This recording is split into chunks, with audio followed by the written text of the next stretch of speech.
It's time to pull those belts tight, race fans. The front stretch is coming at you, presented by Joe's Karting in Council Bluffs.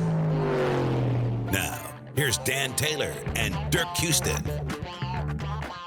Well, good morning to you, race fans, and welcome to the front stretch presented by Joe's Karting in Council Bluffs, online at joeskarting.com. Fast-paced, white-knuckle racing just across the river on 23rd Avenue. Get over to Joe's Karting today. Do yourself right with a little indoor kart racing.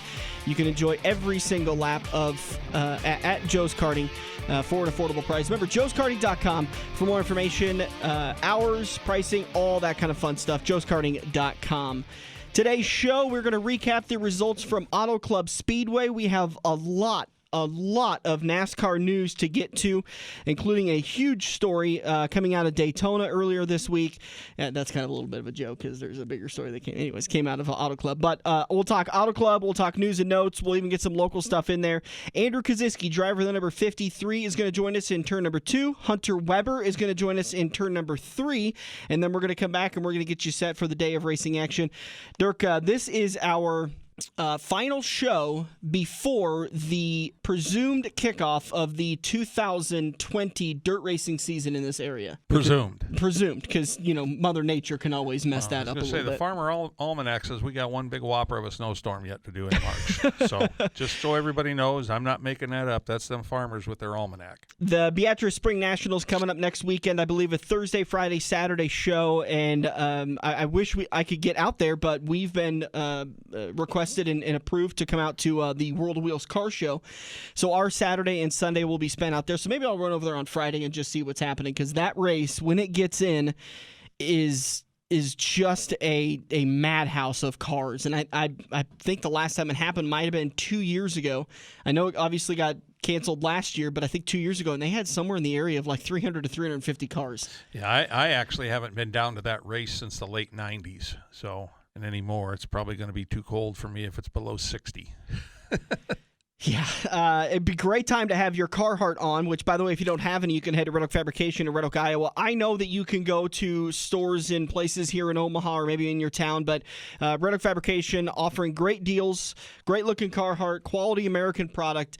Get over to RedOakFabrication.com for information, and you can get stocked up on some great springtime racing, because absolutely it was 70s this weekend, but that's the high. And I've been really surprised the last couple of mornings that I've woke up that even though we're seeing highs of 60, 65, and 70, I'm waking up to 25 and 30 still. I mean, it is a huge swing between when I wake up and peak of the day. Yeah, every second or third day I'm having to scrape the windows again still. So as long as I don't have to pick up the snow shovel, though, I'm pretty good. All right, let's talk about the results that came out of Auto Club Speedway. We talked about it with Las Vegas, and Auto Club did not let us down with the wide action. Obviously, that track, they talked about it. It is a massive track. It is a wide track as well as a long track, being a 2-mile racetrack. And Dirk was the recipient of a good pick, which gained you $80. Yep. So you won $80 on that one. Actually, with that it's result. 2 tickets, one for 30, one for 90. Okay. But both on William Byron. Oh, I thought one was on Alex Bowman. Or Bowman, I mean. Okay. Not Byron, Bowman. Same thing. They start with a B. Yeah. Both Hendrick drivers, too. It's okay.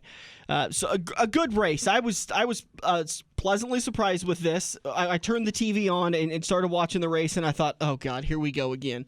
The rain is in the area, and we're going to get delayed again, like we did at Daytona, like we did at Las Vegas. But the rain came. It was light. It was quick, and they were able to get the track cleared. And I don't believe they went off late. They got the race started on time. Yeah, I think it was on time, and didn't have any delays. I mean, it turned into be a real nice day. It started out a little overcast, but it was beautiful by the time the race finished. Absolutely beautiful. And like I kind of started talking about there, absolutely great restarts. You would see 3, 4, 5 wide at times, and I hate to harp on the guys because I know that they're trying their best and that they're working through it, but how do you have 2 announcers in the booth that are silent when the cars are 3 and 4 wide, 3, 4, 5 deep, and it's almost like they're spectators just kind of commenting every once in a while? Well, they can't think fast enough to describe the action. That's probably true. That absolutely might be true. I mean, I'm going to give you that because it is difficult to explain everything that's going on with words when it happens so fast at a race. But still, I wanted more excitement out of those guys. They seem to kind of be off. I don't know. I'm always critical of the Fox broadcast. I have respect for Mike Joy and Jeff Gordon, but as announcers, leave a little to be desired. Yes, thank you. That's a great way to put it. All right, so the results from Auto Club Speedway. William Byron picks up Stage 1 win, and Ryan Blaney picks up Stage 2 and win. Actually, it was Alex Bowman. Now you're doing it. Who did I say? Did I do that? Alex Bowman picked up Stage 1 win with Ryan Blaney picking up Stage 2 win, and they swapped spots. Bowman finished second in Stage 2, and Blaney finished second in Stage 1, with Johnson finishing third in both stages. I was really impressed with Jimmy Johnson this race. Well, I knew, he knows how to get around that track. He really fell off there at the end in the third stage. Compared to where he ran, third or fourth almost the whole race. Yeah. And guys, that last 20 laps, a couple guys picked him off. But he was my pick in the contest this week, so I can't complain too badly about it. So Jimmy Johnson, very good. Obviously, he's picking up his game as Chevys have picked up their game. They're performing a lot better than we've seen, obviously, at least last year, if not for the last 2 years, 2.5 years. Mm-hmm. They have really struggled as a manufacturer, but we're starting to see those bow ties up front quite a bit more often. So good run for Jimmy Johnson. Let's look at the top 10. Alex Bowman obviously picked up the race win. Incredibly dominating win. And I was trying to remember his first win. Was that a fuel mileage or a rain-shortened race when he got that first win? No, not at Chicagoland. Okay. No. That's right, because then he came on the show and talked about that. He felt like they were hitting on all cylinders, and then after that win, it all just kind of fell off. But Alex Bowman picks up the win. Kyle Busch with a good second-place finish. Kurt Busch third. Chase Elliott fourth. Brad Keselowski fifth. Denny Hamlin sixth. Jimmy Johnson falls back to seventh after a strong top 5 day most of the day. Eric Almirola in 8th, Kevin Harvick in 9th, and Eric Jones with the top 10. Big heartbreaker for Ryan Blaney. He didn't have the car to win. I don't think he could have chased Alex Bowman down, and I don't think anybody could have chased Alex Bowman down. Alex definitely had the car and the talent on Sunday at Auto Club, but a corded tire did it in for Ryan Blaney. He had to pit with, 2-3 laps to go, maybe 4? I thought there was a few more laps than that, but yeah, it was late, very late in the race to have to pit.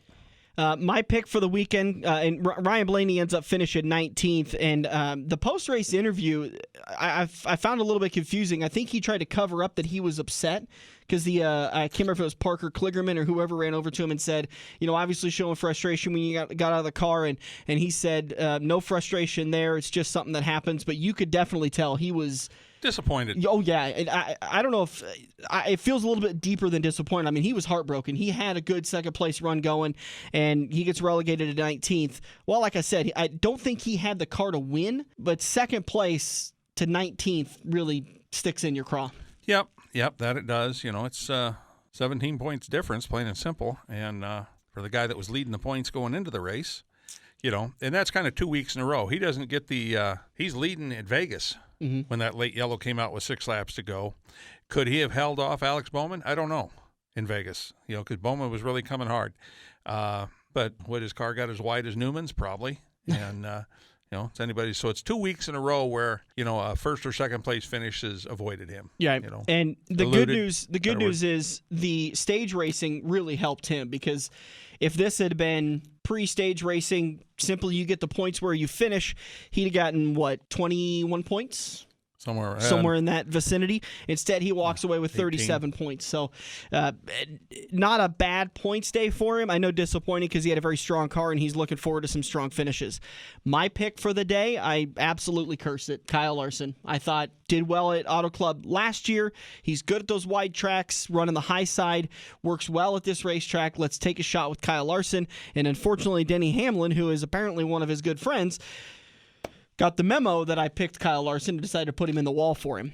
Well, he was pushing him down the front straightaway, and he'd been getting pushed a little bit. He just pushed him a little too far. That's all he did. Yeah. And obviously they weren't too upset about it because the video came out of them in the grocery store with the shopping carts, and all kinds of people went ballistic. Yeah.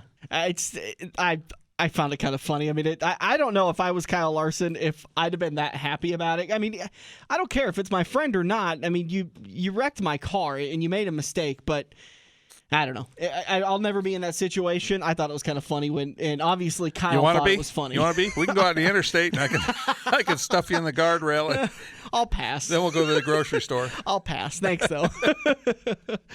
So, Larson, other rough days for some of the top drivers. Let's see. Clint Boyer, blown tire early in the race, relegated to 23rd. Like I mentioned, Kyle Larson, 21st.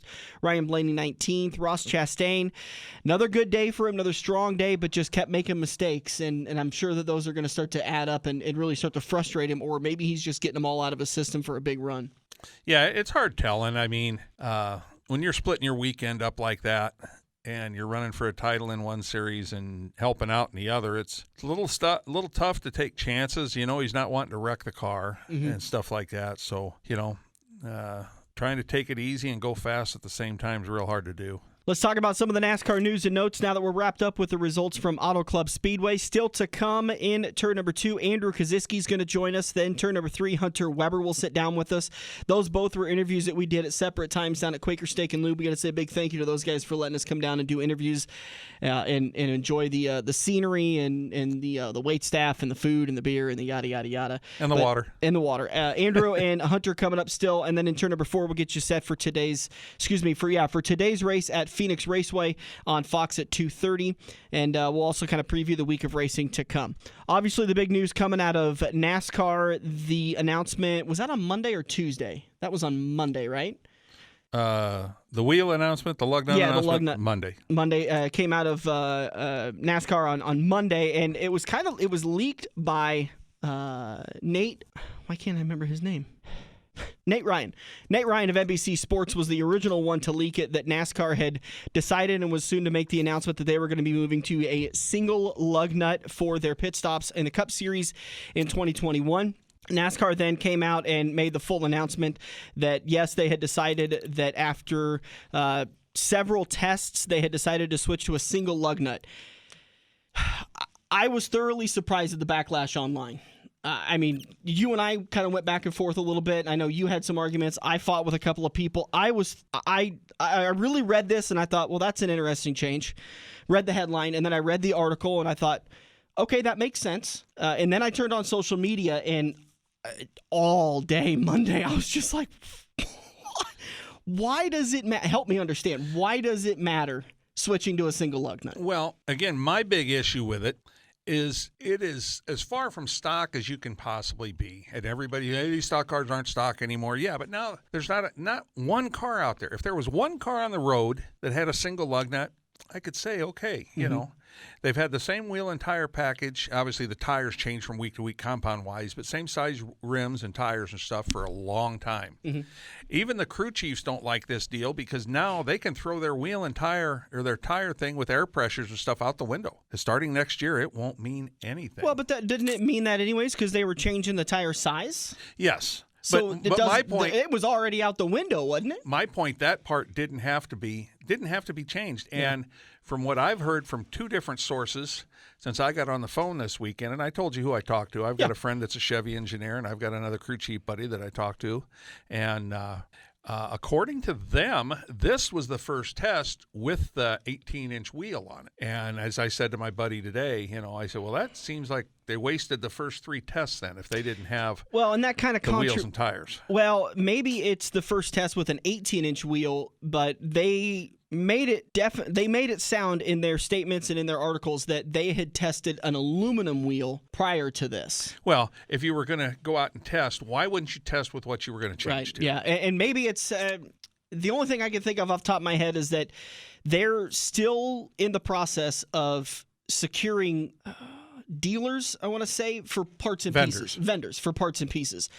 NASCAR is, I think it was Nate Ryan or Bob Procris asked this, that when our team's going to start receiving their cars, and NASCAR said we're still locking down vendors, like you just said, and we're still getting all that stuff arranged, and we're still doing some more testing and tweaking on the car, but we hope to start delivering the car by mid to late July. And I was told today that this car is actually, the frame and cage and everything is like a 3-piece deal. Literally, the snout bolts to the center and the rear clip bolts to the center. Yeah. And they've never built a car anything like that. Everything's always been welded.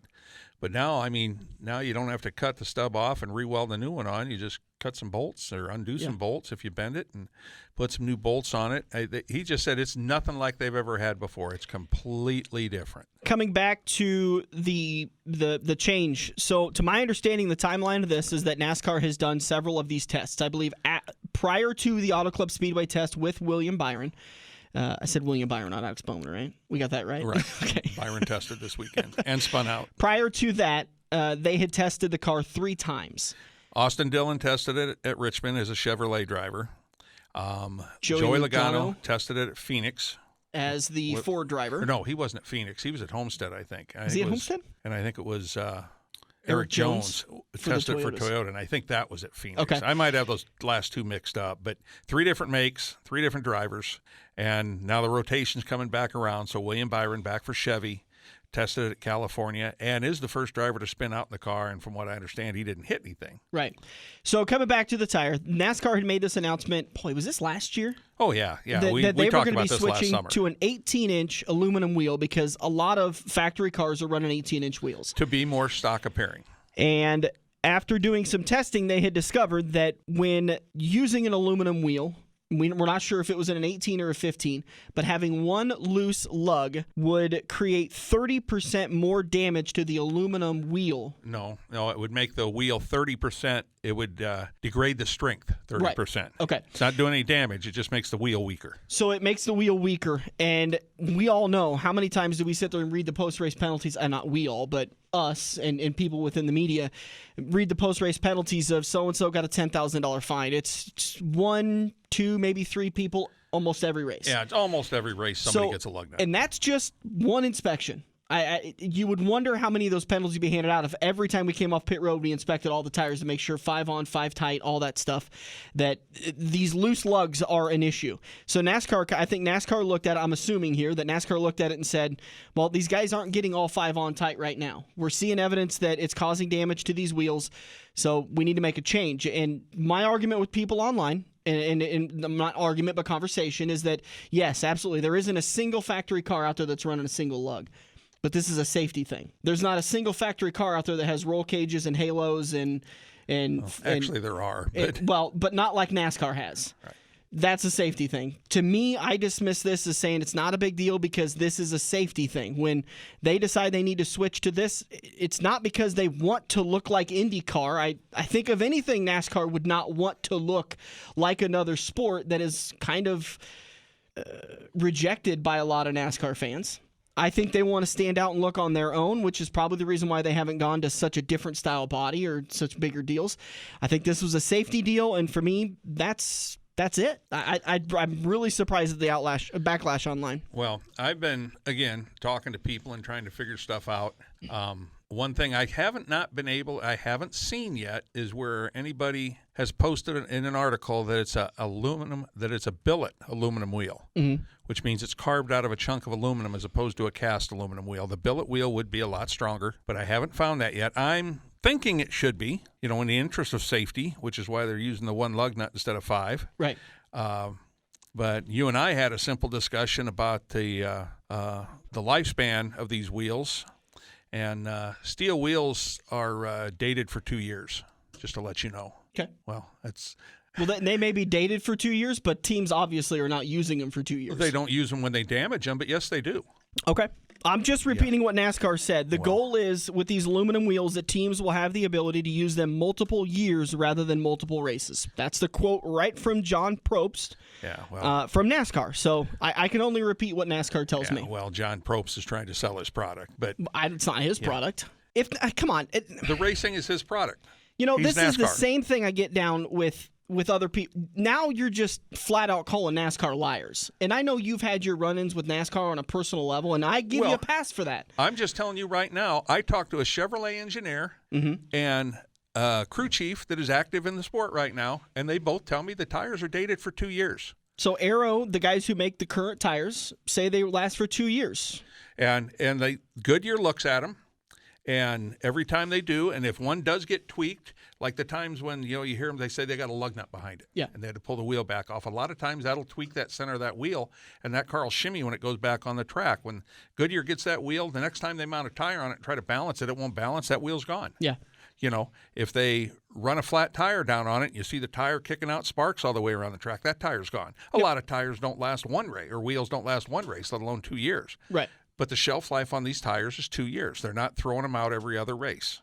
The quote directly from John Probst said, most Cup teams are in favor of the move, which NASCAR hopes will allow teams to use wheels in multiple years instead of multiple races with the current steel wheels. So that's if most Cup teams are in favor of this, I would imagine that's more than half. Well, and again, that's what he's saying, and I'm getting a different story from different people. And listen, we got to take what NASCAR says and what teams say with a grain of salt. I mean, absolutely. The teams may not be happy with this because crew chiefs now got to go back to work and build a new notebook, and they don't want to do that. I want them to do that. If I had my choice with a NASCAR Cup season, it would change year after year, as many rule changes as possible, so that these crew chiefs didn't come in being able to roll the car off the trailer with a car like Alex Bowman had. Because and that's just my choice. I'm not saying I am kind of saying it's bad, because when a guy's able to roll off the car off the trailer, and Alex Bowman said, we didn't make a single change. He was that fast, and kudos to him. And that car, but I don't want them to have a notebook that allows them to do that. And their notebook is new. It's only 3 races old with that new front nose. Yeah. So that's just my 2 cents on it. We'd love to get yours on Facebook Live. Please let us know what you think about the single lug nut rule. I want to continue talking about this because one of the other conversations, and this was one that really baffled me. Maybe you can help me. I can't remember who it was I commented on, but they said this is really going to screw up the racing with the single lug nut. I was really confused how it would screw up the racing. Because to me, pit road and racing are 2 separate things, and I only worry about the things that are going to happen on the racetrack. Well, pit road is one thing, and it's an aspect to the sport that we all love. We love watching these guys go over the wall and make their changes, and the little mistakes that can happen that cost championships or cost races or cost single points. So it's a big part of the racing. Not the way I'm taking it. It's a part of the sport, but it's not a part of the racing. But I could see how you're taking it. That's just how I'm determining it in this context. Well, then, as far as that goes, then you're going to like the trials they're going to do where they do the 3-minute timeout for the pit stops and everybody goes back out in the same order. I don't know about liking it, but it's not going to affect the on-racetrack action. And that's all I was trying to clarify. Well, but if the guy comes in and, the drac falls and he loses 10 spots, it's definitely affected the on-track action because he's got to go out and pass all those cars again. It affected it in a way I like. Yeah. Yeah. But to me, the deal that it's affecting is now there's only possibility in a 4-tire change of 4 lug nut mistakes, not 20. Mm-hmm. To me, there was a skill in a guy hitting those 5 on and 5 off. And those guys, absolutely. Those guys that were the quickest made a lot of money. Absolutely. A guy hitting 1. Well, 4. Well, yeah. Well, no, as you're going to have, a guy's going to hit 1 on each side as opposed to 5 on each side. And you got 2 guys doing it, so each guy only hits 10 now. Yeah. They're only going to hit 1 or 2 now. But I think it was Pete Pistone wrote an article earlier this week that he predicts that while I had one person that was talking about this, that this is NASCAR's attempt to de-emphasize the pit crews. And almost right away after this announcement, NASCAR came out and said, we anticipate no more changes. We're not going to allow crews to be on pit road when the cars are coming down like they do in IndyCar. We're not going to be making any more personnel changes. We're not going to be doing anything else. This, for the most part, for what we could see, it's going to stay the same from here on out. Well, it was kind of funny the other day during the race, though. They showed one pit stop, and I don't remember who it was for. I think it was Joey Logano, but I'm not sure. But his front tire carrier was standing on pit road when the car came in the box. Was he really? Yeah. No, he wasn't out there. He wasn't out there standing. He was right up next to the wall. Okay. They used to let the fuel guys do that. Yeah. But everybody else couldn't. Yeah. They could sit on a wall, but this guy was actually standing there, and he had both tires in his hand when the car came in. Like I said, I think it was Logano's, and there was no penalty on it. So evidently NASCAR decided to give him that, whether it was this race or they've been giving it to him, and I just haven't seen it all year. But it used to be a no-no. That does seem odd to me. The front tire changer, or the front tire carrier. Well, it was the tire carrier because now there's only one. Right. Was he at the... He was at the front. But was it in an opening in pit lane? So was he maybe standing behind the wall? No. He was over the wall and on the concrete. Okay. Yeah, that's odd. That's I mean, it used to be a no-no. And that's with the Hawkeye system. They should have caught that right away. So I can't imagine it's something that got by NASCAR. Well, that's what I'm thinking. Yeah. I'm thinking there was some type of a rule change, and whether it's been an actual rule change or whether it was allowed just for this race. California's got a high wall, and it's very thick, the pit road wall. So, it might have been something to do with that. Maybe they allow them to do it at that track all the time, where you go to Dover, and you've got a piece of guardrail about a foot off the ground. Yeah. That's your pit road wall, so you step over it and go on. Coming back to the lug nut thing, I think one aspect of it that I would imagine you're going to be a huge fan of, because you've talked about this several times. When the changer sits down and pulls that single lug off, it will stay in the socket. He then pulls the tire off, puts the new tire on, and then puts that just lug like back the on. IndyCar does. So obviously this wouldn't affect any officials now, because there used to be an official for every 2 pit boxes. There used to be an official for every pit box. Okay, every single pit box. And you've talked about how you would get hit with those lugs, as there was, 10 per side just sitting around, and when the cars would peel off, they would come flying back. And so this will eliminate that projectile from the sport. Yeah, since they, don't have to, but I'm sure somewhere, somehow down the road, one's going to fall out. Yeah. And then you're going to see a team scrambling to get one put on and shoved back in there. Mm-hmm. But yeah, that's the same way IndyCar does it. It just sits right in the socket, where the NASCAR sockets are actually spring-loaded, and they push the lug nuts out as he pulls the gun off the wheel. Yeah, so I imagine now the spring-loaded will probably go. Well, yeah, it's going to be going to be a socket this big around as opposed to, a regular lug nut socket. I'm trying to think of the other aspect. I'm drawing a blank on what the other one was. So there was and teams now aren't going to need to be gluing lugs onto the wheels like we've seen so many times. So this last year, this is our final opportunity to collect as many lugs as we can for the prize vault. Yep, I'd already thought about that. I imagine you did. All right, some of the other rules, we talked a little bit about it, that William Byron tested at... and it's news, not rules. At Auto... Did I say rules? Yes. Boy, alive. I need a pop. I'm out of it this morning today. William Got Byron one for tested... you right here. Well, William Byron tested at Auto Club Speedway in the car. Interesting for me to find out, the NASCAR and teams have been referring to this one as the P3 car. This is the third prototype that NASCAR has released for the next-gen car. The first one was the one that just primarily sat in the wind tunnel. They never saw the track. They made adjustments to it. The second one was the one that Austin Dillon, Joey Logano, and Eric Jones drove, and now William Byron has driven this one.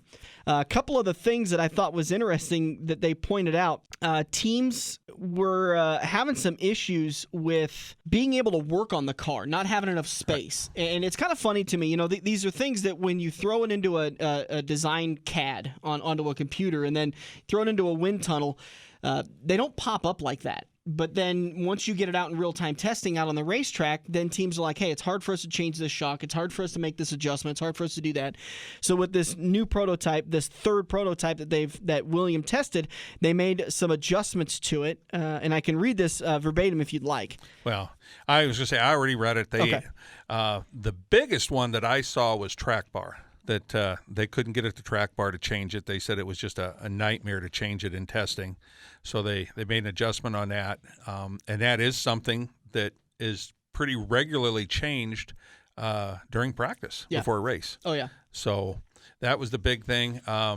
They talked about underneath the hood, about some of the crush panels and stuff that they'd added, that they redesigned to give room to get at things. Anything and everything, it had changed. Yeah.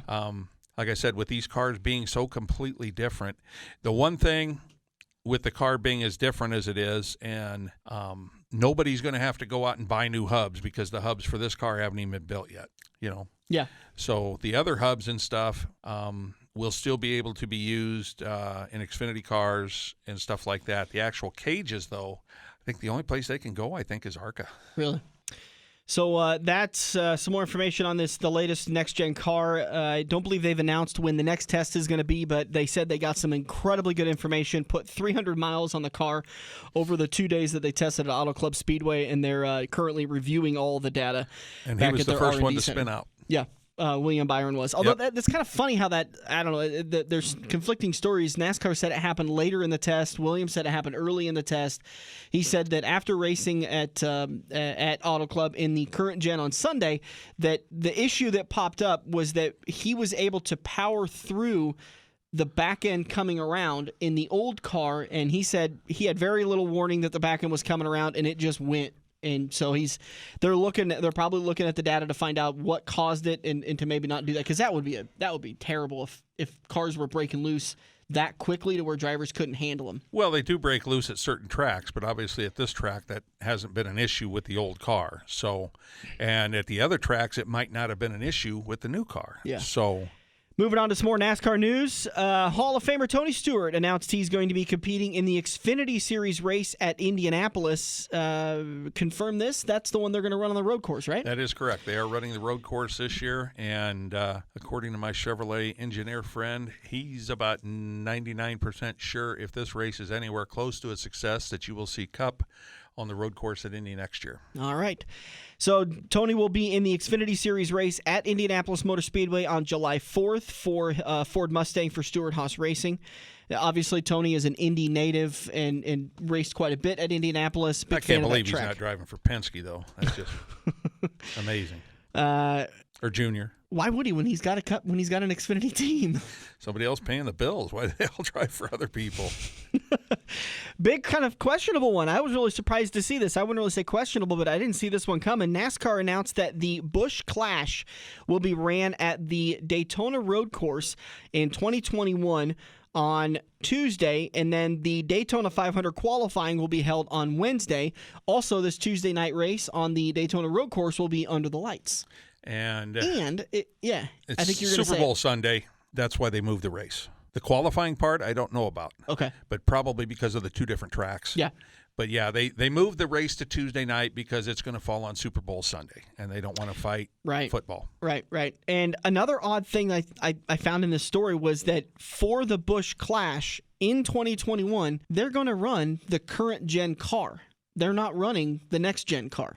That's probably because there won't be enough of them out there. That's probably a good point. By the time they get them, they won't have enough of them produced to where if somebody crashes, you pull one a Carl here or there. Edwards where he wrecked almost every race that he was in at Daytona. 4 cars, yeah. That they basically told him, you wreck another one and we don't have a car for you ever for a while longer. So the Busch Clash is going to be ran on Tuesday night, and then we'll come back the next day, do the Daytona 500 qualifying, and then the events and festivities to happen. So, the Busch Clash, the sponsor of that race. I like that it's going to go under the lights. I don't know how I feel about it being on the road course. It kind of feels like if it should be on the super speedway. With the name of it, it ought to be at Bristol. Yeah, maybe that's coming. And they could call it the Busch Crash. They can call it that already because it got bad this year. All right, that's the NASCAR news and notes. We appreciate everybody tuning in on Facebook Live. We're going to take a break. In turn number 2, Andrew Kosiski is going to join us. Then Hunter Weber in turn number 3, and we'll get you set for today's racing action at Phoenix Raceway. Going to be broadcast on Fox at 2:30 today. Hang tight. We'll be back on the front stretch. Omaha Virtual Reality in the heart of Benson, half a block south of 60th and Maple, is a race fan's haven. Omaha Virtual Reality is a fully immersive racing experience. Sit down in a full race seat with real-time responsive shocks while wearing a state-of-the-art virtual reality headset. Race around Daytona, Indy, Sonoma, and over 50 more tracks while feeling every twist and turn. Omaha Virtual Reality is truly an experience every race fan should try. Put the controller down and get in the game. More info at omahavirtualreality.com. Every race car driver has run into the same problem. It's well past normal parts store closing hours, but you need that one to finish your car. The guys who brought you White Knuckle Racing by the River bring you Joe's Karting Racing Parts and Tire Store. Open until 10 p.m. Monday to Thursday and open until 11 p.m. on Friday and Saturday. A parts store that fits your after-hours schedule, and you can turn a few laps at Joe's Karting while you're waiting for your part to get pulled from their warehouse. joeskarting.com for more information.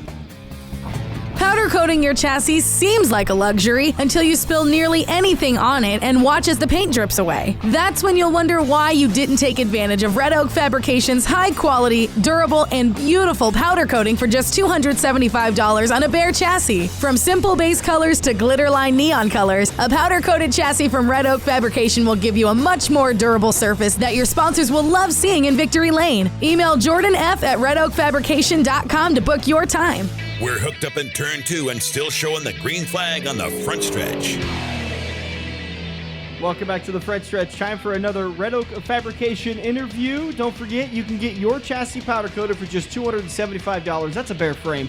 Down in Red Oak, Iowa. I mean, you guys travel all over the country to go racing and to go do all this other stuff. Head to Red Oak, Iowa. It's only an hour outside of the Omaha area, and you can get your chassis powder coated for just $275. Again, that's a bare frame.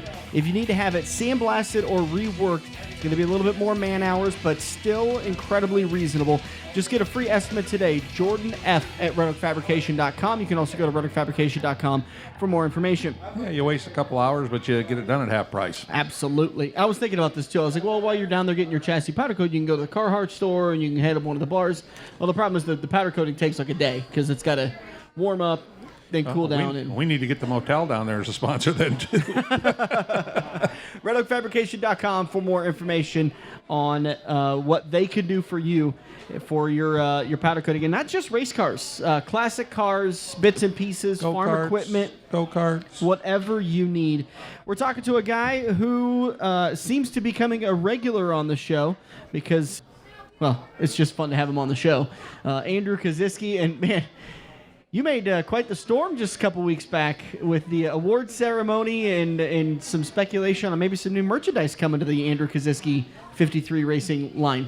Yeah, I mean, the banquets are a lot of fun. The ID banquets are, and you start drinking, and they play games there. And were you drinking as much as me? No. Who had more? I'm going to guess you because you couldn't say anything right, so. It got rough at the end. That's why he has backup here. So, just to let anybody in on it, this year I decided to have a little fun at the ID Speedway banquet. Normally it's miserable for me because I continuously say names wrong. I mispronounce things. It's a bit of a train wreck for me. This year I said, let's all drink every time Dan screws up.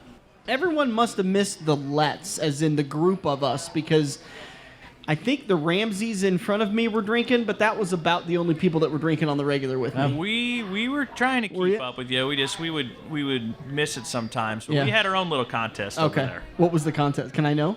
You're not going to hurt my feelings. We're good. Okay. We're good. Maybe not good for radio. We just drank too much. So the first thing I want to talk about in the awards banquet was I was kind of curious when Kyle was going up onto the stage to give his speech.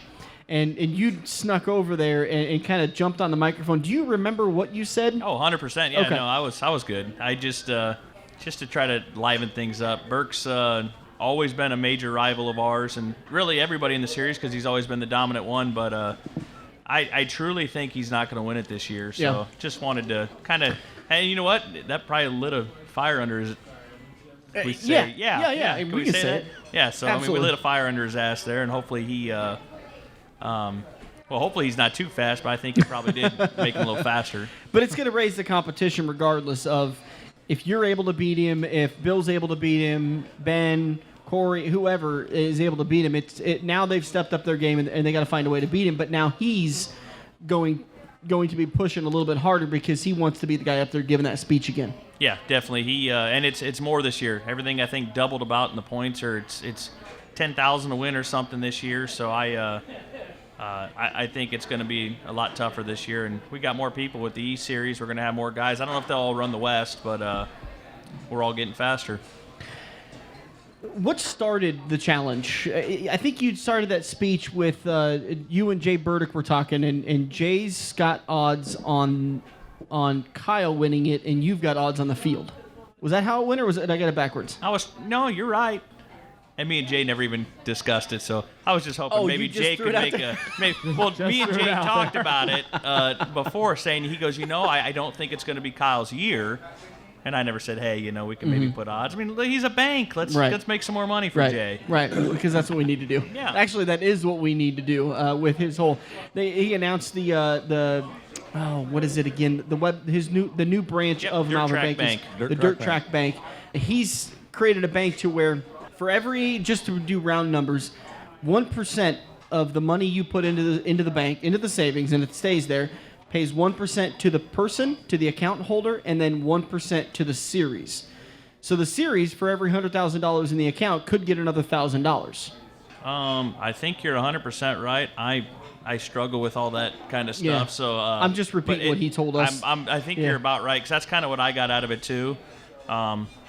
But yeah, I was a little confused by it. So for the dirt track bank, then is he going to have like great big ATMs so you can deposit those big checks they pay you guys with? Yeah, I sure hope so. There's the future of dirt track financing right there. DirtTrackBank.com. Actually, I think it's DirtTrack.bank. Yes, I believe that's it. Because it's Malvern.bank, which is a more secure URL, but DirtTrack.bank, and not only is it going to benefit the dirt track community, but you can get your car or your favorite driver's car on your debit card, on your checks. It's completely customizable and built specifically for the dirt track fans. So make sure you go to it today, dirttrack.bank, for more information on that. And we're going to get trying to get Jay on the show here shortly. But coming back and talking to Andrew, you had a lot of fun at the awards banquet, which honestly you should. I mean, that should be an absolute must at the awards banquet, is just having a good time. And I think you helped spur a little bit of that. Yeah, I mean, we all have a lot of fun. We race with each other 7 months out of the year, and then we don't see each other for a couple months. So then we all kind of get back and tease with each other, and you drink, and just it's a really fun banquet. I've been to quite a few banquets. I-80s is pretty fun. Andrew Kosiski, driver the number 53, been joining us on the show so far. Let's actually talk about his race season and less about the awards banquet that he made such a stink at.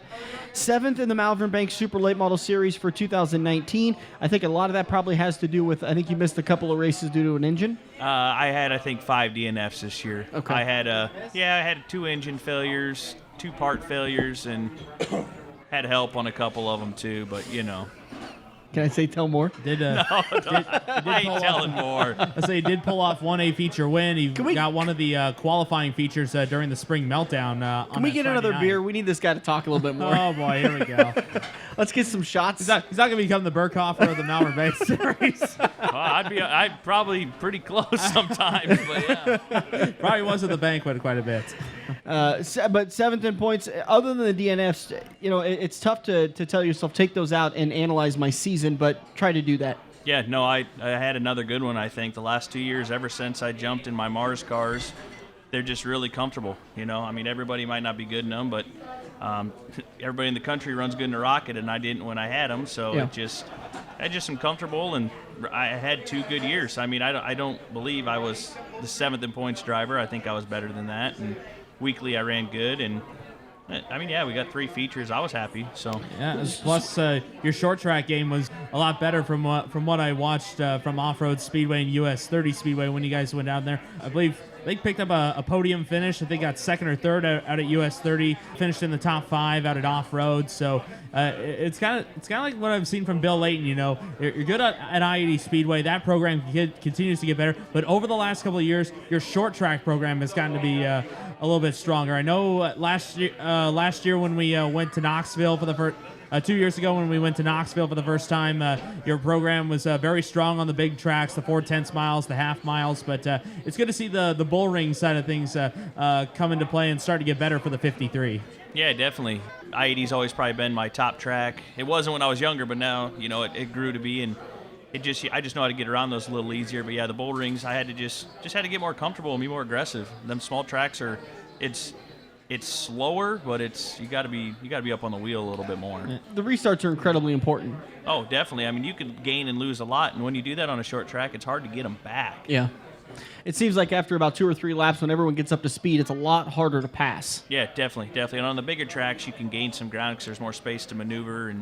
But them small tracks, you just have a tougher time doing that. You need to get up front as quick as you can. How difficult is it for you to bounce back and forth? Because I know you jumped into the Getzman car last year and ran real well, and I know you're planning on some of that this year. Is that basically your setup in that car? Are you doing it or just getting in and driving? No, I'm just kind of getting in and driving on that one. The crates are really, really close to the same about speed as we run. They just don't spin the tires as hard, so the setup they got on it's just kind of a standard setup, so it goes around the track good enough. And I mean, we do it a lot more than the super late model guys just do it a lot more. So you get better when you race against better people. So I think it could maybe be better, but I could slow it down too. I was going to say you're going to get plenty of opportunities to do just that, race against some very good people, not just on the West Series, but with this new Hoker Trucking East Series for the Malvern Bank Tour. That's going to be a lot of fun to see go head-to-head with some of the best from Iowa, from around Wisconsin and Illinois.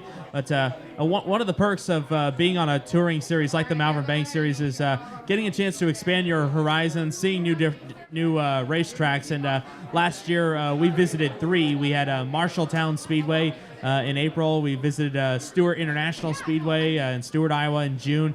And then a late addition at the end of August, we went down to we went over to Farley for the Yankee Dirt Track Classic. And what is it about getting to see those new racetracks and getting a chance to compete against different drivers that you like, or what is like one of the biggest challenges in seeing those new tracks and those new drivers? What is that like for a driver of your caliber? I think the new tracks, I think everybody tends to run better at a new track because they don't overthink it until they're comfortable at it. But so I'm happy to go to them new tracks because, like I said, I'm not going to overthink it. The new drivers, you just got to think that if you believe you're one of the top drivers, you just got to stay up there. I mean, obviously Tyler Bruning is.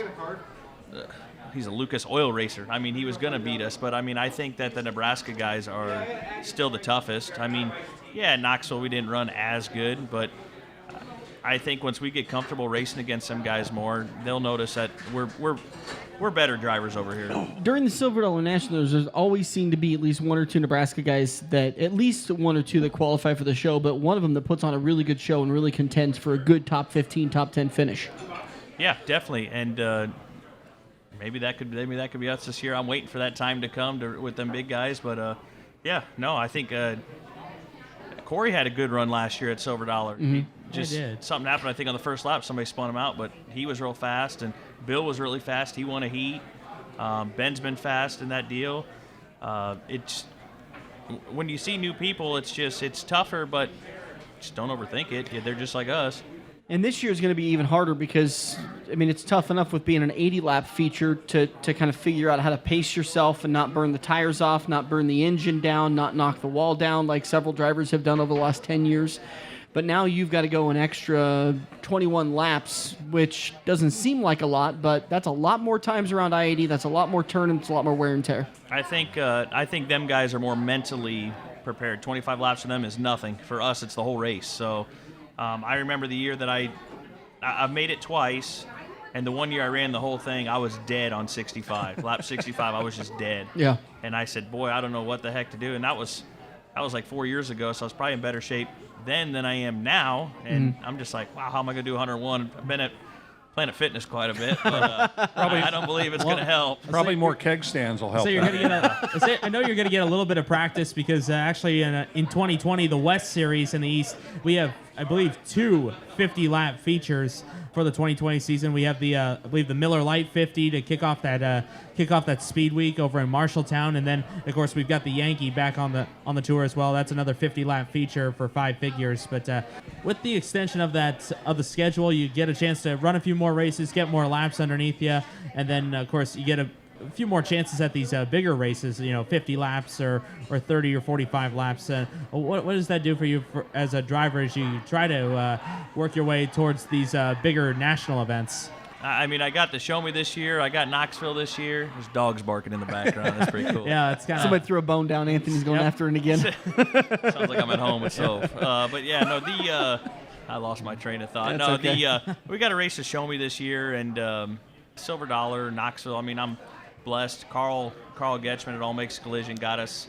He got himself an XR1, and we bought a Pro Power engine to throw in, and we'll just see what we can do with it. He has a lot of faith that I could do really, really, really good. And at first I didn't think I do, but now I'm getting pretty excited to race this big schedule and do as much as we're doing. Is that a little bit a new level of stress that you're not used to, having a car owner that's got high expectations for you? He's not really like a pushy car owner kind of person. It's just going to be, is it more of a 3 major supportive race. Yeah, he's always just been supportive the last couple of years, but he wants to see his car out there. Because he don't want to do it no more. He can't do it. He's just getting older and out of shape, and he's not too pushy. And I don't think he'll ever get mad at me over nothing. When I raced his crate car, I ran second every time I've been in it. So not third, not first, second. So I think he's pretty happy already. So I think he understands that this level we're going to is a whole nother one. Andrew Kosiski, driver the number 53 Super Late Model throughout the area. Planning on racing I-80 again this year on a weekly basis. I know you've got a pretty ambitious 2020 schedule. I think you said 68 races? I think it's up to 71. Okay. Oh, man. So, yeah, when they made the E-Series, that probably put the most, because we got the car deal with Carl, and we're going to run the Show Me, and Silver Dollar, which we do anyway, and then we're going to do Knoxville, which we're there, but we don't usually run the first 3. And I'm like, well, this ain't going to be much more racing. Then we're going to do his crate car maybe more than 2 times. And I said, well, this still ain't too bad. And then all of a sudden the E-Series come about 2 weeks after we had all our schedule almost done. And I go, oh, boy. So I told Carl we might have to slow down on the crate stuff. And then the topless crate, Jay Burdick has a topless points deal, but I don't think we're going to tackle that. But he wants his cars to race as much as they can, and I just can't kill my help and myself, And I mean, 71 races would be the most we've ever done. So I got a kick out of it at your party. You were trying to kind of, I think, maybe soften. No. Test I the water a little bit. I just went all for okay, and you told your dad, I don't know how much I'm going to be at work in June, and then he went off on the typical dad, walking uphill both ways in the snow when I was younger, and blah blah blah, yada yada, but it is. I mean, you're going to be racing a lot, and it's great to look at it as a fan and say, well, they came to the racetrack, they raced, and they went home, but you're at the racetrack at 2 o'clock in the afternoon to unload the car and get the car set up, and then you're done racing at like 10:30 or maybe 11, maybe midnight if it's a slow night, and then it's a 2 to 3 hour haul back home where you got to unload the car and get it ready because you got to race the next day, and so before you know it, it turns into an incredibly long day. Yeah, I mean, we got to go to East Moline twice on Sundays this year, and those are going to be miserable on the way home. I mean, it's just no way around. That's 4.5 hours from here, almost 5, so there's just no way around it. I know we got to go to Davenport for one show and back, but them guys do it, on that side, they come race with us, so they have to do it too. I mean, and we did do it back in the day. I went racing with my dad all over the place, and we'd get home at 4 or 5 in the morning, it seemed like every weekend, and I luckily got to sleep in the bunk, but now doing the driving, driving the hauler actually is probably more work than anything, to be honest with you. It's unbelievable. I don't know how Dirk did it, because I have a bad habit of falling asleep behind the wheel. And it's Mountain Dew and sunflower seeds that keep me alive. And then by the time we get to October, my doctor's like, dude, you have got to cut the sodium down. Because I'm eating an entire bag of sunflower seeds on a road trip to Iowa Speedway or Kansas. And it's just one after another handful. That was the bag of seeds I would eat going to Texas. Yeah.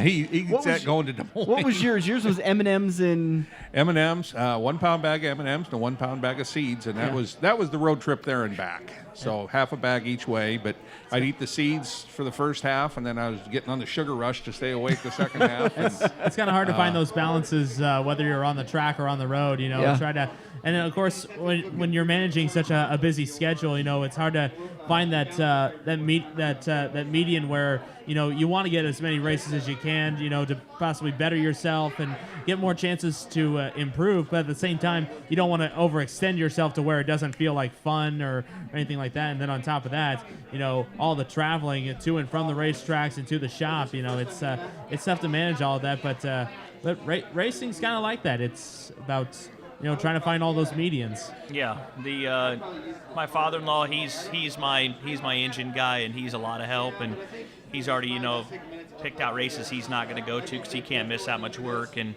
my 2 other guys, they said they'd probably be able to make it to almost every single one, but if we have issues on that E-Series early, that kind of knocks us out of any kind of points deal, it's probably not worth going, but I don't think that'll happen. It never does happen that way. When you're sitting there going, well, if something happens 5 hours away, we don't have to go there. But no, I'll be doing fine over there. It's when I go close to home when you have the issue. But let's say you look at the speed week that we're going to have in June. Sorry to cut you off, Dirk, but we had, of course, that the introduction of this 5-day speed week. We have the 50 lapper in Marshalltown on Tuesday night, Stewart on Wednesday, Webster City on Thursday, and then we have I-80 on Friday, and then McCool Junction on Saturday. That's I don't believe the Malvern Bank Series has never faced anything like this before on a series. Probably the most days we've had like back to back were 3, and that was during Memorial Day weekend. When it first started, we did 5 days.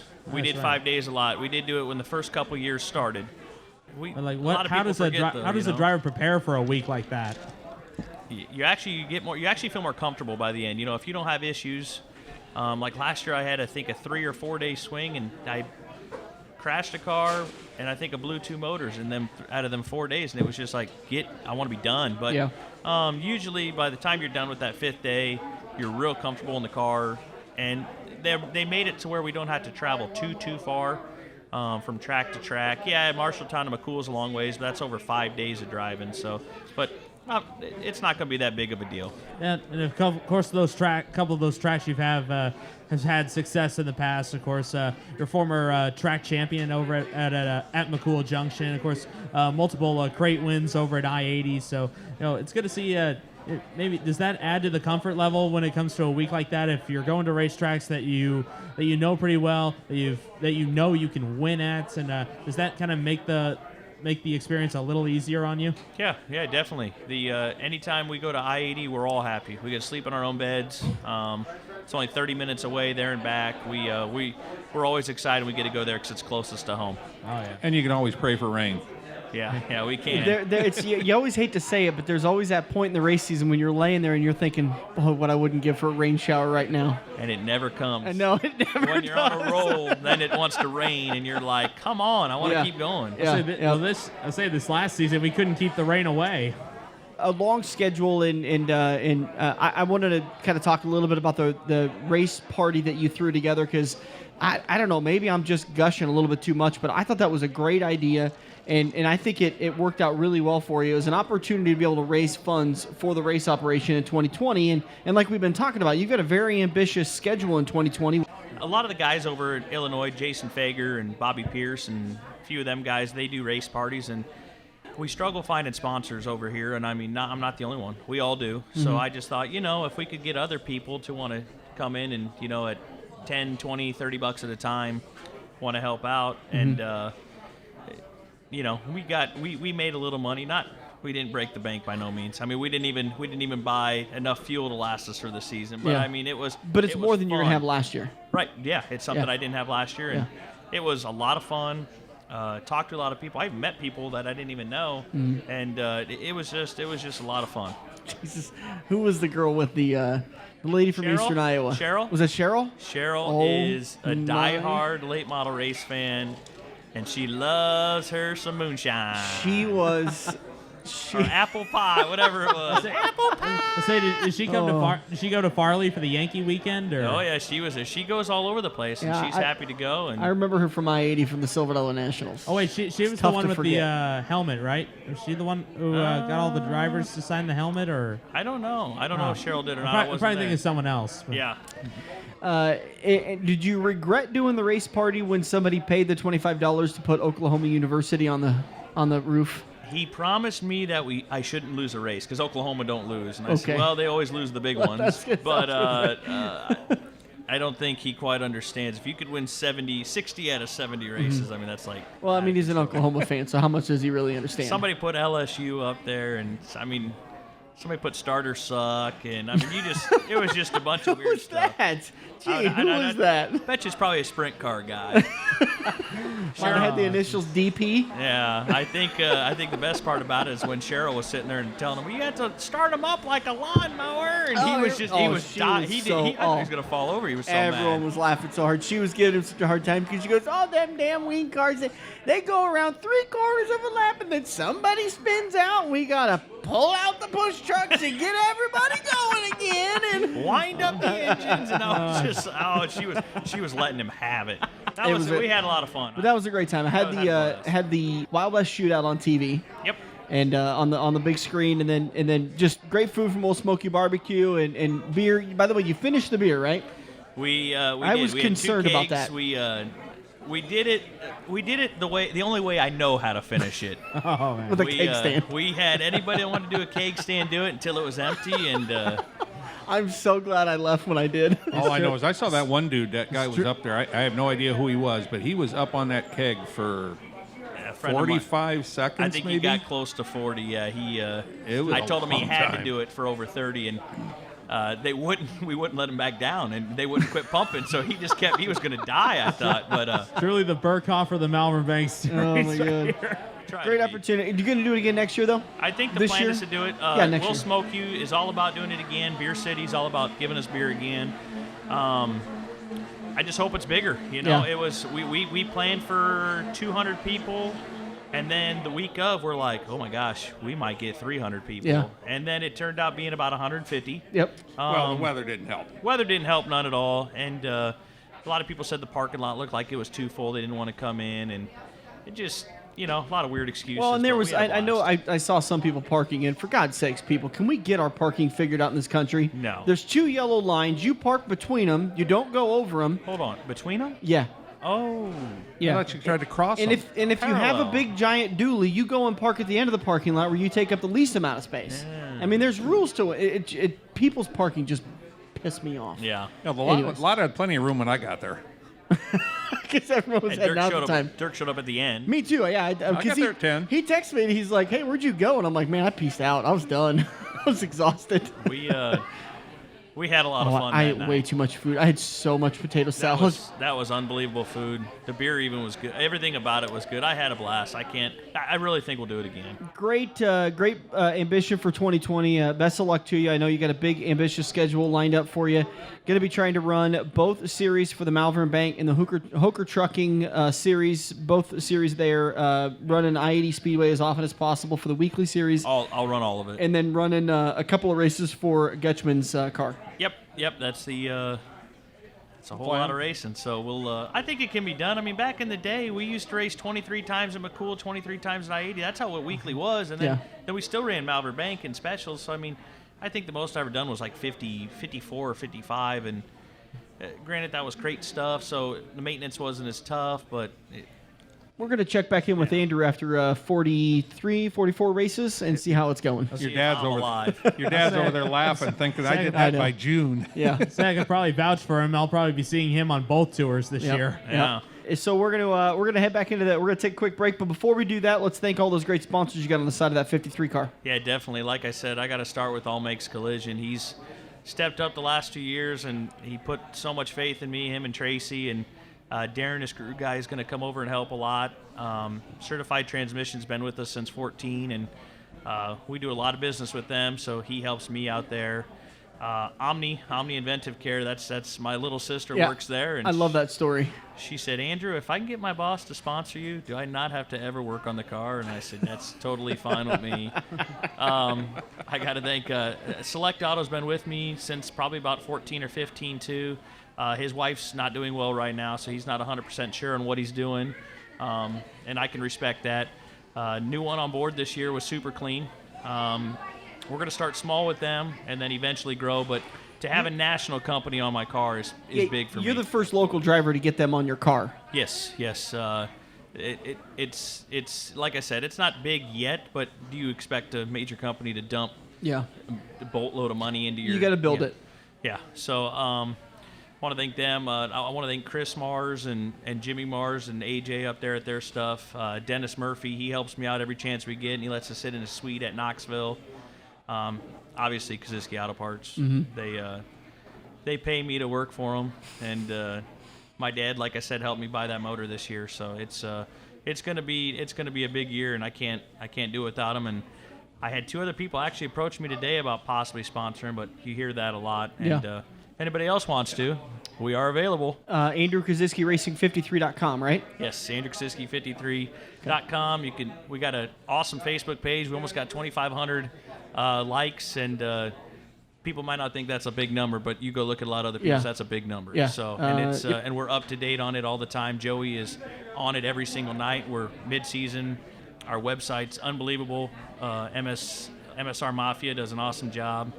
all my product sponsors. You can't do it without them. I mean, we can't pay full price and race 70 times a year. So Andrew Kosiski, 53.com. Andrew Kosiski, driver of the number 53. What's your first race? Is that going to be? it's actually in Memphis, Missouri. I'm not wow. at Scotland race. That's the first East race I did. First East race. So that's March 21st, and Jesus. yeah, it's real quick. Yeah, so we don't even have a car in the garage right now. And then so, the East Series is need. off till about June after that date. Yeah, they race once in March and like once or twice in April. And Can you imagine that race getting in March? I hope it does. I mean, I don't believe it will. But I mean, literally in March, is it going to rain or is it going to snow? Yeah, what's it going to do? I don't know what Memphis, Missouri is. I don't even know where Memphis, Missouri Yeah, is. but you don't want the weather out on the first race. Right. That was about 5 hours away from where I am in Lincoln. So Oh, I think wonderful. it's maybe north central, northeastern Missouri. St. Louis. No, Is it that close? not that far. Okay. Not that far south. Andrew, thanks as always for coming on the show. Appreciate you having you on, and best of luck to you in 2020. We'll talk to you soon. Thank you. We'll be back on the front stretch. If you love wings, if you love rings, and all kinds of other tempting things, great times, great food, get to Quaker Steak and Lube. Quaker Steak and Lube is the official watering hole of the front stretch and the home of MAV TV, featuring action from the Lucas Oil Late Model Series. Great times, great food, get to Quaker Steak and Lube. Located on Mid-America Drive in Council Bluffs. We all have that coworker that runs their mouth off at how great they are. They shot a 5 under par, 95-mile-an-hour fastball, bench press 375, brah. Wouldn't you love to shut them up by schooling them at Joe's Karting? Council Bluffs' premier indoor karting track, professionally designed so each corner is your opportunity to embarrass your coworker. Call Buddy for your next company outing at 712-256-5278. Joe's Karting, white knuckle racing just across the river on 23rd Avenue next to AMC 17. Feather the brake and get back to the gas. Dan and Dirk are headed into turn 3 on the front stretch. Welcome back to the front stretch. Time for another Red Oak Fabrication interview. Powder coating available at an affordable price in Red Oak, Iowa. You can get more information. RedOakFabrication.com. Just about an hour away from the Omaha area is Red Oak Fabrication, and they just installed what they called Big Green. It's going to allow them to automatically sandblast parts and pieces, which is going to speed up production 40 to 70% faster. RedOakFabrication.com for more information. Like them on Facebook, see what they're doing.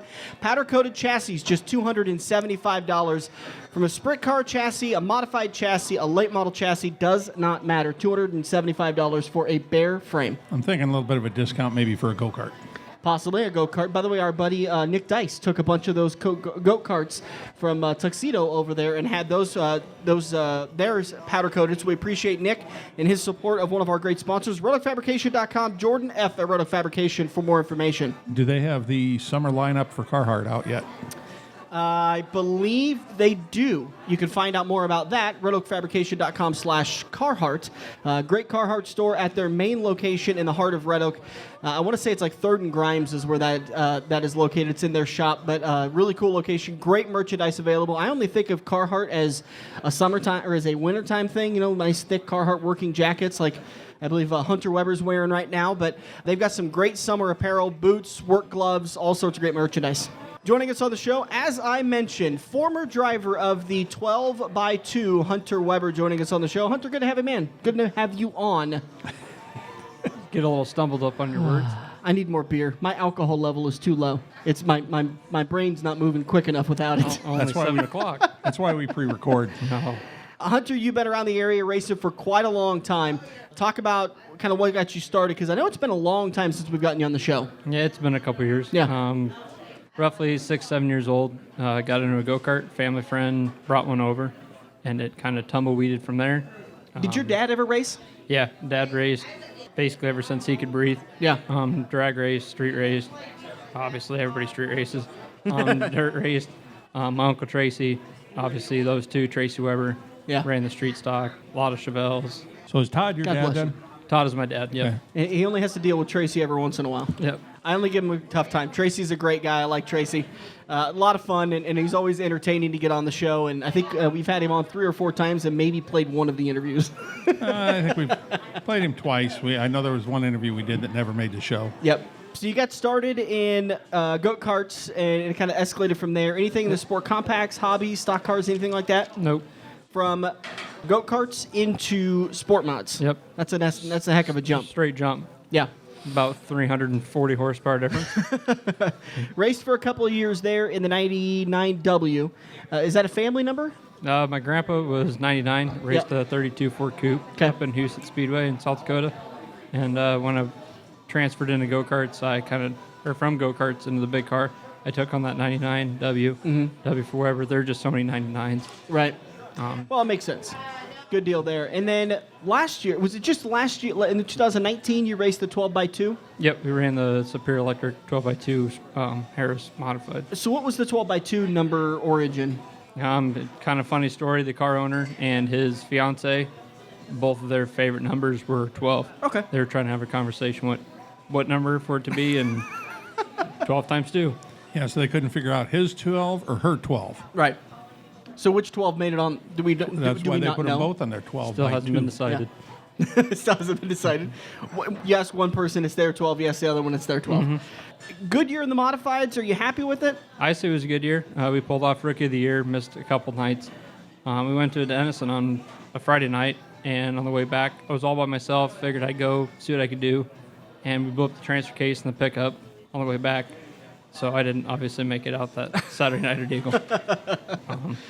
I like the modified class. I often worry about guys racing in the sport mod class because as valuable as a class as it is, and it is fun to watch from time to time, it could be a class full of squirrels. That's right on. And like Dirk says, oftentimes when you play with the squirrels, you get your nuts cracked. And Yep. I think a lot of guys who are really talented drivers waste a lot of money cleaning up their equipment after somebody else couldn't figure out how to run a straight line or hold their line or figure out what a turn is, just straight into the corner. It was pretty much week after week that happened. In the modifieds last year, that you kind of had to get addicted to that. I mean, the speed's much higher, the talent level is up there to where, like I mentioned, guys can hold a line. You know, and it was nice having the thought process and the commitment and the dedication to be able to go door to door with somebody and not worry about them turning down into you, turning up into you, taking you to the wall. Right. 2 years ago in the Sport Mod division, I believe it was Roger Sluka lost the steering column. Bolt that hold the steering column onto the steering box, and it took half the field out. Well, we were involved in that. I want to say it was 9 cars were involved in that. Yeah, nine or 10. I mean, there were some cars that were just straight junked. Yep. Don't even bother going to the frame straightener. Yeah, They're exactly. done. And I think we made a really good move. We went to the high side, and I tried to drive through everybody. Yeah. Which I hate to say that, but you have to. And we actually rode the wall sideways and landed up. That was you, okay. So, yeah. I remember seeing that car, yeah. So we got out pretty lucky, but it's just things like that makes you worry about running in the sport mod compared to the modified. Right. Got comfortable in the the modifieds like you talked about.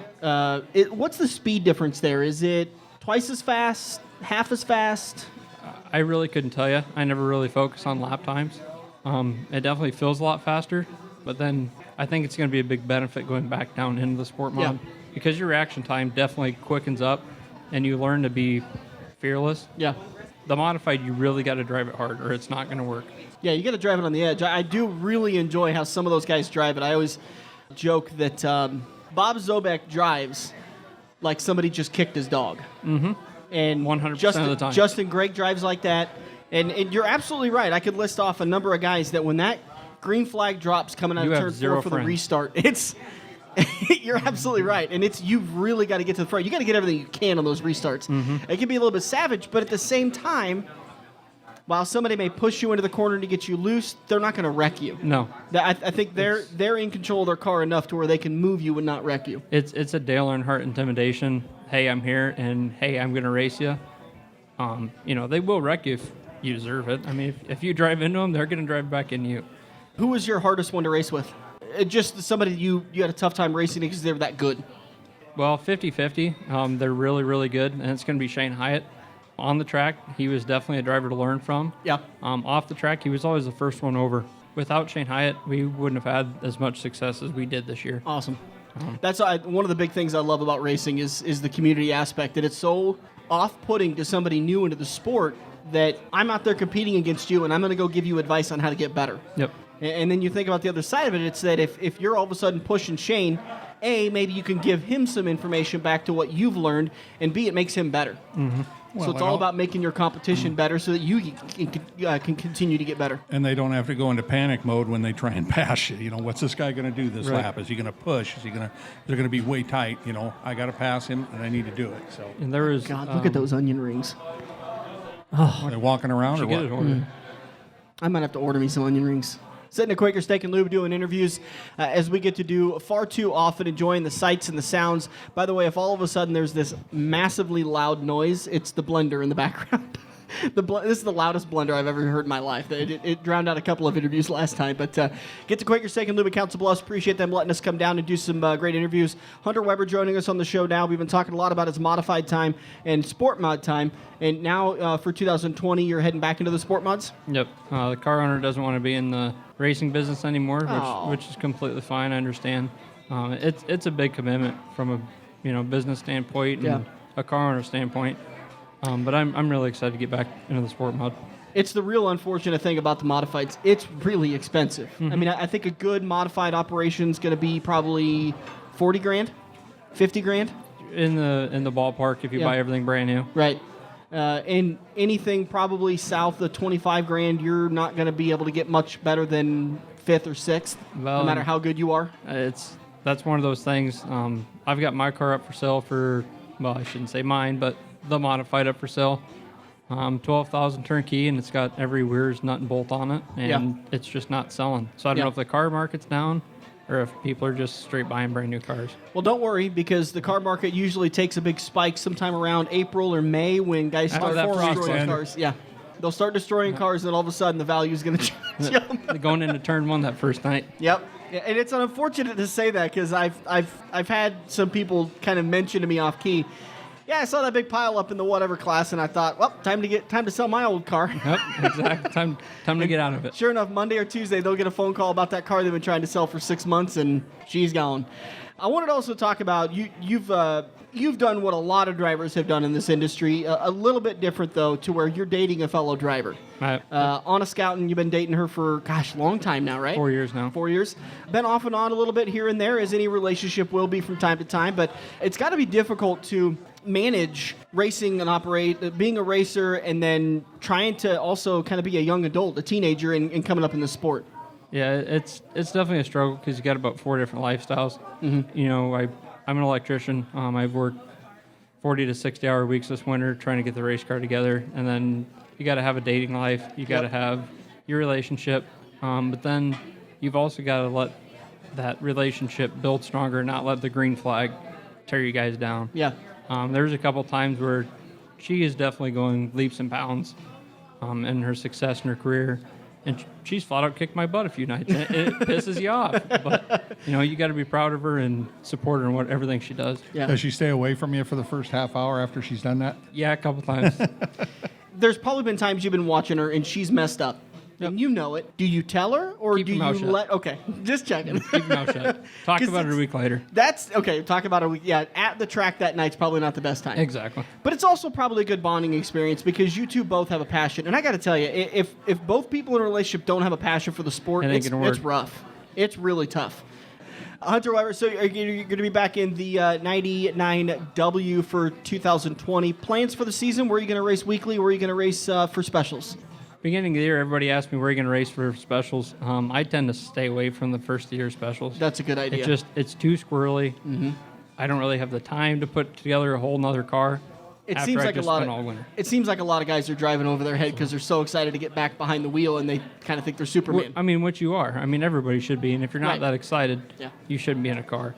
But we're going to be running Eagle weekly probably again. I'd like to hit Denison a few nights. Denison was really a fun track. Yeah. I still rave about that track. They've got their issues, and unfortunately it deters some drivers from going over there, but it's a great track. They do an amazing job prepping it. It's a lot of fun for drivers. I'm a huge fan of no wall in 3 and 4. because I think it adds a little bit of an excitement for the fans, and I think it's not that unsafe for drivers. Can be if, for instance, they forget to mow the grass after it's died, Right. and dried out. But I think it's a great track. They've got their struggles, as most racetracks do, but I love that track. I think I'd take that corner over the backstretch at Corning. Yeah. And especially right before harvest, you come through. There was a couple years back we were watching. I was more than a couple years back. Mm-hmm. And you see this hobby stock go out. You count 3 seconds and it came back on, and you had about 3 bushels of corn worth in his car. I mean, so I think I'd take that corner over that. You'd like to say cash it in, but the corn market's crap. Yeah, I don't know. That's sunk the past couple months. Yeah, Drop it off at absolutely. Dan so he can feed his deer. There you go. Thank you. Appreciate that. So you're talking about hitting Denison every once in a while. Anything else? Any other? You gonna try? How many times you gonna try to run at least once a week at Eagle? Yeah, at least once. Twice a week at I-80, or excuse me, at Denison. Anything else in that? I mean, I know that there's kind of that magic barrier of if you can get to 3 nights a week, you can really improve quickly. Oh yeah, you could, and that's always been kind of what I've been saying. I've kind of been talking to Superior Electric a little bit. If the modified weren't to sell, there's been talk of me maybe racing NASCAR in the modified. Yeah. That way I don't screw up my sport mod deal Yeah. in IMCA. Right. Wish I could run both, but it is what it is. I'll run 2 different tracks, 2 Right. different sanctions. Big track at I-80. But you're no stranger to it. You've raced it quite a bit. That was a blast running that in the modified. Yeah. All right, so Hunter Weber in the 99W for 2020. First race of the year, what are you planning on? The first weekly show at Eagle? As of now, yeah, unless something kind of bites me ear. I thought about running the Nebraska Tour, at least Columbus. I don't know kind of what my week looks like then, but it's just all kind of beer right now. Make sure you thank some of them great sponsors that are on the side of your car help you guys with your operation. Oh, there's a ton of them. I got to thank Dan Mann with Countryside Home Builders, Olson Auto, Tim Herkett, and Blair. If you ever need any auto work, he's the guy to go for. Everybody needs a good mechanic. And he's one of the best. And not only one that can fix your car, but one you can trust. Do it right in the warranty. He stands behind his product 100%. Awesome. Rhonda Hope in Avoca, Iowa. She's been a tremendous help to us. Joel Priest, JB3 Transmission. Over in eastern Iowa, he builds a great transmission. Mike Golfus, he's hands down one of the best shot guys out there. I've never been able to call somebody at midnight and go over shocks and setup and have somebody help me right then and there. Well, yeah, having a shock guy that'll answer the phone like that is really, really critical at times. It's helpful. Because a lot of guys won't give you that advice and that help. And it sounds weird to people that are listening, like, why would you call a guy at 12:30 or 1 o'clock at night? Well, that's when the races are over with and it's fresh on your mind. Right. So maybe you're driving home and you're like, I'll give him a buzz and see what he can tell me about what I did wrong or what I did right with my shocks. Right, exactly. And then Ari Scouten, Bodies by Ari, he built one wicked body this year. It's hands down. If I ever need a door or a panel or whatever built, he's usually the first one that can knock it out in a couple hours, if not right then and there.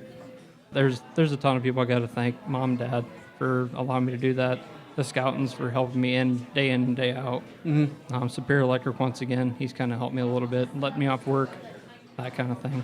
That's awesome. It all adds up. And that great girlfriend? That too. One of the best. Got to thank her too. Yep. How about Uncle Tracy getting out of the sport mod so you can go dominate the class? Yeah, right. Me and him actually had that conversation the other day. Talking about them squirrels. All right, so do you have a racing page, or is it just your personal page people can kind of follow along? Hunter Weber Racing on Facebook. All right, good deal, man. We try to keep it updated. Appreciate the time, and best of luck in 2020. Thank you. We'll see you at Eagle. We're going to take a break. We'll be back on the front stretch. Every race car driver has run into the same problem. It's well past normal parts store closing hours, but you need that one to finish your car. The guys who brought you White Knuckle Racing by the River bring you Joe's Karting Racing Parts and Tire Store. Open until 10 p.m. Monday to Thursday and open until 11 p.m. on Friday and Saturday. A parts store that fits your after-hours schedule, and you can turn a few laps at Joe's Karting while you're waiting for your part to get pulled from their warehouse. joeskarting.com for more information. Don't be that guy on the worksite freezing his lug nuts off, wondering why he never went to Red Oak Fabrication for incredibly warm and working man-proof gear. From simple work gloves, boots, or hats to full jackets and coveralls, Carhartt from Red Oak Fabrication will keep you warm during the brisk winter months for a lot less than those big city prices. Find them online at redoakfabrication.com/Carhartt. Like their Facebook page for monthly specials and stop by in person on the corner of 3rd Street and East Grimes in Red Oak, Iowa. Omaha Virtual Reality in the heart of Benson, half a block south of 60th and Maple, is a race fan's haven. Omaha Virtual Reality is a fully immersive racing experience. Sit down in a full race seat with real-time responsive shocks while wearing a state-of-the-art virtual reality headset. Race around Daytona, Indy, Sonoma, and over 50 more tracks while feeling every twist and turn. Omaha Virtual Reality is truly an experience every race fan should try. Put the controller down and get in the game. More info at omahavirtualreality.com. It's checkers or wreckers as we enter turn 4 on the front stretch, presented by Joe's Karting in Council Bluffs. Welcome back to it. Rolling into turn number 4, brought to you by Quaker Steak and Lube, the official watering hole of the front stretch. Get over to the Lube today for all of the green flag action at Phoenix Raceway. Going to be on Fox at 2:30. If you don't have Fox Sports 1, NBC, or NBCSN, just go down to Quaker Steak and Lube. They've got a brand new sauce, and it's less sauce, more dust. I believe it's called Cajun Dust. It's their sauce of the month, so it's going to be around for the month of March. Kind of like a wet rub type deal, or? No, it's a dry rub. It's just a very dry, simple Cajun. Somewhat beer dry. It's definitely going to need some beer to go along with it. Get all the green flag action for today's race at Phoenix, at Quaker Steak and Lube. You can enjoy a great lube tube, some of the great specials, and great food, and all the festivity that goes on at Quaker Steak and Lube. Got to say a big thank you to those guys for supporting racing and supporting the front stretch. Dirk, we are, I got to say this with a little bit of an asterisk next to it, we are less than a week away from the first dirt race in this area. The Beatrice Spring Nationals set to kick off the 13th? No. 12th. Thursday, I believe, is practice night, and then Friday and Saturday is the full racing action. Last time I had this, or they had the Beatrice Spring Nationals. I believe there was somewhere around 300 cars that showed up, so it's going to be an absolutely crazy time and great racing action. I would love to get over there. I'm going to try to get over there on Friday to watch some racing because I haven't got to see some in quite a while, and everybody should get over to Beatrice for the Spring Nationals. Get more information on that on their Facebook page, Beatrice Speedway. But Thursday, Friday, Saturday show that going off in Beatrice for the Beatrice Spring Nationals. Mud will be flying. Also, we want to take a little bit of a second to come back and talk a little bit of NASCAR action. We didn't get a chance to talk about it last weekend because it all came out after we'd recorded the show, but Kevin Harvick threw down no, we did talk about it a little bit. We talked about the bounty, right? But not the takers. There are some takers that are going to be jumping down and trying to claim that what is a $100,000 bounty now, and there was another company that threw down an additional $50,000 for any Truck Series regular that could beat Kyle Busch. Yeah, that's Hallmark, the big sponsor, and the card company. No, it's not Hallmark. It's Stuart Friesen sponsor. It starts with an H. It's like Holman. Yeah, Hallmark or something like that. But yeah, they threw down $50,000. Basically, they're wanting Stewart to go out and beat him and collect their own $50,000 bonus. Well, he's one of the top guys, so he can get it done. You know, there's not a whole lot of guys regular in the Truck Series that got a legitimate shot at beating Kyle Busch. Let's just be honest. He's got. I mean, not only does he have good equipment, but he's goddamn good. I mean, yeah, he's one of the best drivers out there currently. I mean, Johnny Sauter on a good day can beat him. Brett Moffitt on a good day can beat him. Mm-hmm. You know, there's several guys that can do it, but Stuart Friesen's obviously one of the top guys, and it's his main sponsor there that's throwing up the dough for that. But the good part about it is the Cup guy, if a Cup guy goes out and beat him, he's not going to disappear that $50,000. So yeah, absolutely. All right. So the Beatrice Spring Nationals coming up this Thursday, Friday, and Saturday. We are going to be at the World of Wheels car show, the O'Reilly Auto Parts World of Wheels car show on Saturday and Sunday. We've got a live interview events on our Facebook page that you can follow along with who's confirmed. We've got Billy Lloyd, who is the former flagman at Eagle Raceway, is going to join us along with see, now I'm drawing blanks. I don't know. I've sent out a few invitations but haven't heard any confirmed things back from anybody yet. Cade Richards is going to join us, and I promised him he will not wait for this interview. Cade was the one that insider baseball talk, but I screwed up with Cade. I felt terrible about it, and I'm going to make sure I make it up to him coming up this time. But it was a cheap fix. We didn't have to buy him beer because he's not old enough. RJ Moss is going to join us again. Eagle Raceway track champion for the Sport Compacts in 2018, drives the number 88 machine. So we've got a couple of guys that and Scott Angel from the Nebraska Dirt Crown, which kicks off in a couple of weeks, the big touring series for Nebraska. He's going to join us. We're just getting people confirmed and rolling in for that. So, hey, if you're putting your car in the auto show, give us a holler over here at the station and let us know if you want to come over and do an interview. That's right. One thing. That's how I get about half of them is I just go trolling and find some people that are there with their cars and say, come on over and talk to us for a little bit. We had those guys with those Bandoleros, dwarf cars, Legends cars, whatever you want to call them, that came last year. The Nebraska Mod Light? Is that what they were? Is that what they're? I think it's the Nebraska Mod Light series. We had a couple of those guys come over and talk to us. I mean, that's how we got Cheyenne Purchase a couple of years ago. She was standing there by her car and I said, hey, come on over and interview. So she did, We want to talk to people, and but you do have to talk back. When we ask you a question, you have to answer. You can't just nod your head. It's Absolutely. Radio. It helps a lot. And that reminds me that John Orlansky is going to join us from the Good Old Time Racing Association. Okay. So he's going to come on the show also. Yeah, great stuff. We're really excited about this opportunity to be back at the World of Wheels. It was a great thing for us last year. We got some good exposure out of it, and we got a ton of interviews. What do we count, like 22 or 23 interviews? Yeah, early 20s. And we'd have had another dozen, except they set us up last year right by a band and right by a guy chopping a top on a car. So we had some noise restrictions. And, that wasn't good. But hopefully that's not going to be an issue this year. No, I'm making sure it won't be. On the Friday from 6 to 8, you can meet WWE superstar Seth Rollins. I have no idea who that is. Not a WWE guy, so I'm out. Saturday from 4 to 7, you can meet Fast and Furious family member Cody Walker. No idea who that is. Obviously an actor. And I'm not a fan of the Fast and Furious series, but that's kind of cool. So I think that's going to draw in. Obviously, he's an important person if they've made 9 of these movies. Yeah, he's going to be one of the guys that does the cars and lived through all the shows. He's not the guys that died in the first one or the second one, and so. The one I'm really excited about, Aaron Kaufman of Shifting Gears and formerly of Fast and Loud, is going to be on Sunday from 1 to 4 signing autographs. A lot of great things going on. If you've never been to the World of Wheels car show, it's truly just, when I walk up and down those aisles, I think of America. It sounds so cheesy to say it, but you've got Detroit's best exports, people that have made custom jobs to their cars, just absolutely gorgeous stuff. And then there's all of the knickknacks. Our one of our great sponsors from last year, First Detail Supply, will probably be back down there. Great company for picking up waxing and paint polishing materials. They'll be back down there. There's aficionado stuff, aftermarket parts.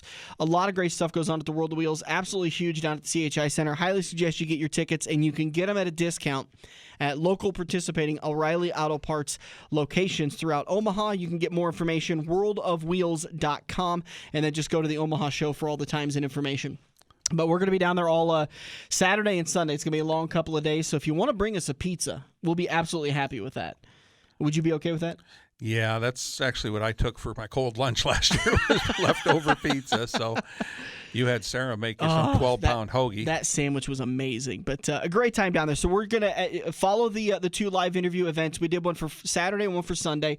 And as we get drivers confirmed, I know Jordan Grabowski confirmed that he is going to make it, but he wants to, I just got to get a set time. I assume it's going to be on Sunday, since he's probably going to be racing at the Beatrice Spring Nationals. But a lot of great drivers. We're just going to try to get as many people packed in. You can swing by, listen to us talk. We're going to have our speakers up. We're going to have maps for sale and working on some other ideas for getting out there. But it's going to be a lot of fun. World of Wheels Car Show at the CHI Health Center, March 13th, 14th, and 15th. It's next Friday, Saturday, and Sunday. See stars like Seth Rollins, Cody Walker, and Aaron Kaufman. All right, today's race at Phoenix Raceway on Fox. Coverage kicks off, I believe, at 1:30 with picks due by 2:30, so make sure you get your picks in on time. This race last year was race number 4 again. So it's in the same spot, but it's just got a different title because it used to be ISM Raceway. Now they've switched to Phoenix Raceway. Kyle Busch picked up the win. Martin Truex Jr. in second. Ryan Blaney in third. Eric Almirola in fourth. And Denny Hamlin with a nice top 5 finish. Kyle Larson in sixth. Kurt Busch in seventh. Jimmy Johnson eighth. Kevin Harvick ninth. Joey Logano top 10. Rough days. Alex Bowman finished 35th. Eric Jones 29th. Matt DiBenedetto in 28th. William Byron in 24th. Daniel Suarez, who was in the 41 car last year, finished 23rd. Brad Keselowski 19th. Chase Elliott got into the top 15 with a 14th place finish, so that kind of gives you an idea. Only had 16 cars on the lead lap, so... Ryan Blaney won stage 1. Kyle Busch won stage 2. And like I just mentioned, he went on and won the race. Blaney ended up finishing, did I say? Oh, third. Third for that day. Started first, ended up finishing third with winning stage number 1. In stage 2, fell out. So that might have been, do you remember why he fell behind the top 10? Was that probably a strategy? I'm going to say there was an issue somewhere, maybe with a tire or something, but I don't remember for sure. Let's see. Trying to find the penalty report, see if the 12 gets pinged. Nope, not on the penalty report, so not sure. Have to go back and watch that race. Anyways, so that's your results from last year's race at Phoenix Raceway. That's going to do it for us today. Make sure you join us next weekend as Anna Scouten is going to finally come on the show. We never had her on, and I didn't really know what to expect. Every time I talk to her at Eagle, she's always kind of a timid, quiet person. It's tough to be outgoing when you got Ari as your brother, but I didn't know what to expect when she came down to Quaker Steak a couple of weeks ago and sat down with us. Absolutely impressed me. Well-spoken, smart, quick-witted, very entertaining interview. You can listen to it next weekend, and then we'll get you a recap from Phoenix, and we'll get you set for race number 5 on the NASCAR Cup Series schedule at Atlanta Motor Speedway. For all the great support we get, Quaker Steak & Lube, Joe's Karting, Red Oak Fabrication, and now Omaha Virtual Reality. By the way, we're working on a deal with them, trying to get their virtual reality race cars set up on the iRacing system, and we're going to schedule a couple of drivers to come over some weekend. To be a Sunday, maybe from like a 11 to 1 or noon to 2 or something, about a 2-hour window. You can come over and race with the local dirt stars at Knoxville, Eldora, I-80, a couple of these different tracks that are within the area, maybe some legendary dirt tracks. So we're trying to get that set up so that you can actually pay and race with these guys in a virtual reality machine. I got to get you strapped into it. It's a ball. I mean, you feel every bit of these things. And we want to say a big thank you to Omaha Virtual Reality for coming on board and supporting the Front Stretch. All right, for Dirk Houston, I'm Dan Taylor. That's going to do it for us today. We'll be back next weekend to do it all over again on AM 590. The official watering hole of the Front Stretch has you covered any day of the week with the best wings, great burgers, and amazing steaks. Each weekday from 4 to 6 is happy hour, featuring $1 off draft and well drinks plus $4 Luberitas. Mondays are kids' night. Tuesdays are all-you-can-eat wings for $12.95, and the lube even delivers to the Council Bluffs area. Like Quaker Steak & Lube Council Bluffs on Facebook for a full list of weekly events. Get to Quaker Steak & Lube. Mid-America Drive, Council Bluffs. Hey, look at that. You're sitting on your couch playing Halo, Madden, or NASCAR while your friends are at Joe's Karting. Each lap is an adrenaline-filled, heart-pumping, white-knuckle experience that you can only get at the Metro's largest indoor karting track. Eco-friendly Honda engines rip you around their professionally designed road course at breakneck speeds. Can you reach the 14-second lap bracket? There's only one way to find out. Put the controller down and get to Joe's Karting, 23rd Avenue in Council Bluffs next to Quaker Steak & Lube. This has been the Front Stretch Radio Show, presented by Joe's Karting in Council Bluffs. To contact Dan or Dirk, find them on Facebook at The Front Stretch or email them at frontstretch590@gmail.com. If you missed any part of today's show or want to hear a previous show, subscribe to the Joe's Karting YouTube page, where you can find almost every Front Stretch show.